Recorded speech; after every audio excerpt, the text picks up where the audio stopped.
저도 50대 지금 남자이고 지금 재산이 한 50억 정도 되기 때문에 제 얘기를 좀 해드릴게요. 제가 어떻게 50억을 만들어 왔는가. 제가 이렇게 50억을 번 거에 가장 결정적인 역할을 했던 거는 세 가지라고 저는 보고 있어요. 첫 번째 부분은 재테크의 원리를 좀 알았던 것 같아요. 두 번째 부분은 대출을 잘 활용했다는 부분. 특히 대출 중에서도 전세자금 대출과 전세를 통한 갭 투자의 방식에 대한 것들 이해도가 좀 높았던 것 같아요. 그리고 세 번째 부분은 그래도 거시경제가 어떻게 흘러가는 거에 대한 이해도가 조금은 남들보다는 좀 높았다는 이 세 가지 점 때문에 가능했던 걸로 보여집니다. 월급만 가지고 살아갈 수 있는 세상은 조만간에 없겠구나 하는 생각을 했어요. 보통 저희 또래의 모든 직장인들은 주변에서는 월급 승진만 해가지고 월급만 많이 받으면 된다 해가지고 직장 일에 대해서 몰입하고 거의 뭐 24시간을 갖다 직장인에만 매달리는 이런 사람들이 꽤 있었어요. 근데 그때 저는 그게 아니라 이거 이외에 다른 재테크 방법을 좀 찾아야 되겠구나 하는 생각을 했어요. 이런 생각을 하기에 되게 결정적인 영향을 미쳤던 게 뭐냐면 저하고 같이 거래하던 제가 전 유통업체에 다녔는데 유통업체 사장님이 어느 날 식사하는데 저한테 이런 얘기를 해주더라고요. 저를 부를 때 이제 정 박사라고 얘기했는데, 정 박사, 나는 사실 엘사하고 거래해가지고 돈 이것도 못 벌고 있어. 영원밖에 못 벌어. 그러면 내가 돈을 어떻게 써버느냐? 나는 지금 재테크해서 벌어. 그게 무슨 말씀이냐고 제가 물어봤어요. 그러니까 이렇게 설명을 해주더라고요. 그분은 우리한테 이제 닭고기를 납품해서 실질적인 거래를 하고 있었는데, 닭고기를 납품하는 거에 대해서는 실제로 원가 수준에 있는 단가로 해서 납품하기 때문에 거기서 돈을 버는 건 하나도 없대요. 근데 어떻게 돈을 벌었냐면 이 닭고기를 납품하기에는 이 영업 기반을 갖추기 위해서 공장을 지었고 저쪽 파주 쪽에다 공장을 지었고 이 공장을 지었던 주변의 땅들을 갖다가 샀대요. 그건 이제 본인 명으로 샀겠죠. 이 샀던 것들이 시간이 지나면 지날수록 자산이 급격하게 늘어날 수 있는 역할들을 해줬고 두 번째는 뭐냐면 영업 지소를 갖다가 짓기 위해서 분당 쪽에 지소를 하기 위해서 거기에 건물을 갖다가 하나 사놨대요. 근데 이 건물이 계속 올라가서 그래서 사장님은 자기는 돈 버는 건 영업을 통해 가지고 해서 돈을 번 게 아니라 재테크 기본적인 건물을 사고 땅을 산 거에 의해서 돈을 벌었다고 얘기하더라고요. 그래서 요즘 시대는 회사든지 개인이든지 재테크 즉 자기가 가지고 있는 기본적인 소득이 아니라 기본소득 이외에 다른 소득을 해서 돈을 벌어갈 수밖에 없다는 부분들을 갖다가 그 사장님을 통해서 깨닫게 된 거예요. 그래서 그때부터 내가 기본적인 소득이 있는 이때에 이 소득을 기반으로 해가지고 재테크에 대한 것들을 해나가야 되겠구나 하는 생각들을 했고요. 그것들이 가능하게 되는 바람에 사실은 돈을 벌 수 있는 그런 부분들이 가능했던 거죠.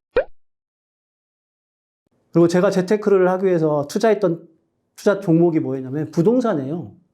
왜 부동산을 했냐면 부동산을 한 이유가 있어요. 부동산에는 뭐가 있냐면 부동산은 우리나라만이 가지고 있는 전세자금 제도라는 게 있잖아요. 전세금. 그래서 갭 투자가 가능한 거예요. 그러니까 제가 1997년도에 우리 결혼해가지고 2007년도까지 2억을 모아가지고 1억 8천 전세자금 대출을 받아가지고 집을 샀던 부분과 그 다음에 2015년에 실질적으로 집을 살 때는 뭘 방식으로 했냐면 전세를 끼고 갭 투자를 방식으로 한 거예요. 은행에 굳이 대출 받지 않아도 무이자로 대출 받을 수 있는 전세라 자금이라는 거 있다는 걸 갖다가 깨달은 거예요. 그러니까 이거는 우리나라만 있는 독특한 대출 제도예요. 그러니까 돈을 빌려주고 집을 빌려가는 이런 제도가 있기 때문에 우리나라에서는 특히 근로소득자들, 기본적인 소득을 가지고 있는 사람들은 이 소득을 통해 가지고 실질적으로 재테크, 즉 부동산 재테크를 할 수 있는 구조가 만들어졌다는 거예요.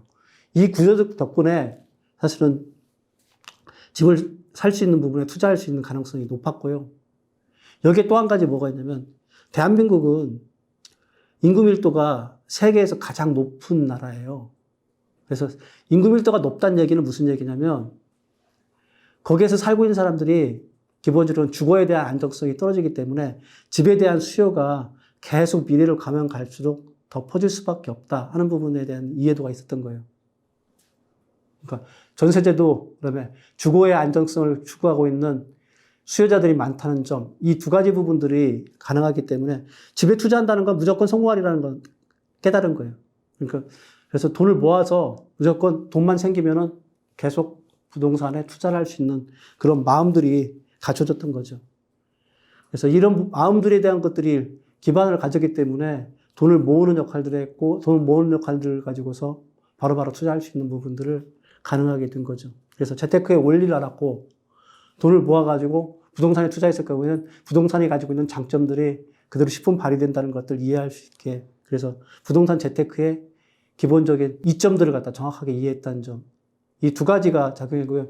여기에 하나 더 뭐가 작동을 했냐면 경제에 대한 이해가 좀 공부를 했던 거예요. 그래서 우리 흔히 그런 얘기 하잖아요. 월급만 빼고 다 올라. 이 얘기가 무슨 얘기예요? 자기 월급의 인상률을 갖다가 낮은데 나머지 임금 이외의 나머지 물가라든가 그렇지 않으면 자산은 계속 올라간다는 얘기잖아요. 이 얘기는 무슨 얘기냐? 통화 가치는 계속 하락할 수밖에 없다는 거예요. 미국에서 닉슨 독트린을 그때 터뜨리면서 뭘 했냐면요. 금본위제를 갖다 폐기를 했어요. 금본위제를 폐기했다는 얘기는 무슨 얘기냐면 금을 갖다 보관하는 만큼만 화폐를 찍어낼 수 있는 그런 금본위제를 폐기를 하고 미국이 자기 마음대로 돈을 찍어낸 거예요. 그러니까 세계의 돈인 기축통화인 미국 돈을 갖다가 자기 마음대로 찍어낼 수 있다는 얘기는 무슨 얘기예요? 경제가 좀 불황이거나 이러면 무조건 돈을 찍어내는 거예요, 이제. 그러면 돈이 넘쳐버리잖아요. 유동성이 넘치게 되면 무슨 일이 벌어져요? 화폐 가치가 하락하는 거잖아요. 그러니까 앞으로 인플레이션은 계속 일어날 수밖에 없는 구조이기 때문에 이 인플레이션을 해치하기 위해서는 뭘 해야 돼요?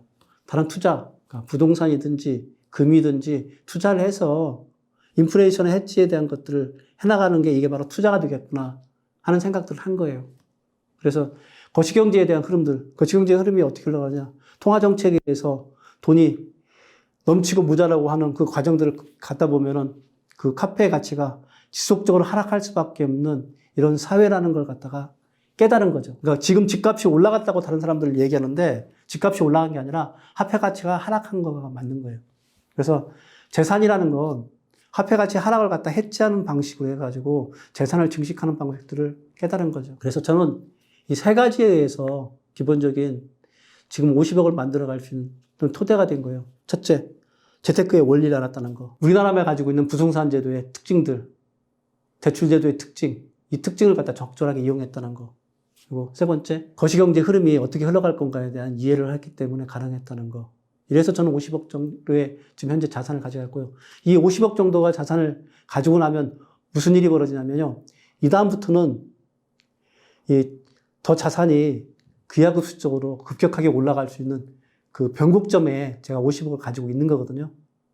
지금 현재 우리나라의 그 자산의 수준 중에 50억 정도면 변곡점을 막 올라간 그 수준이기 때문에 지금부터는 제가 어떠한 투자 전략을 쓰느냐에 의해서 더 급격하게 돈이 더 벌려갈 수 있는 구조 안으로 제가 들어왔다는 얘기거든요.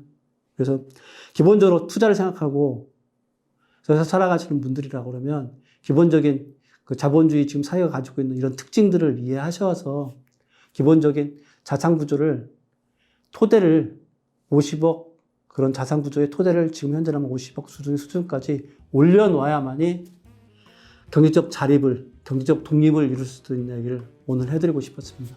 그래서 50대 자산가로서 50대 50억의 자산가로서 어떻게 여기까지 왔는가 그리고 앞으로 어떻게 살아갈 것인가에 대한 얘기를 지금까지 드렸습니다. 지금까지 돈과 경제 그리고 문화를 아주 쉽게 풀어주는 정스토리의 정순영이었습니다. 고맙습니다.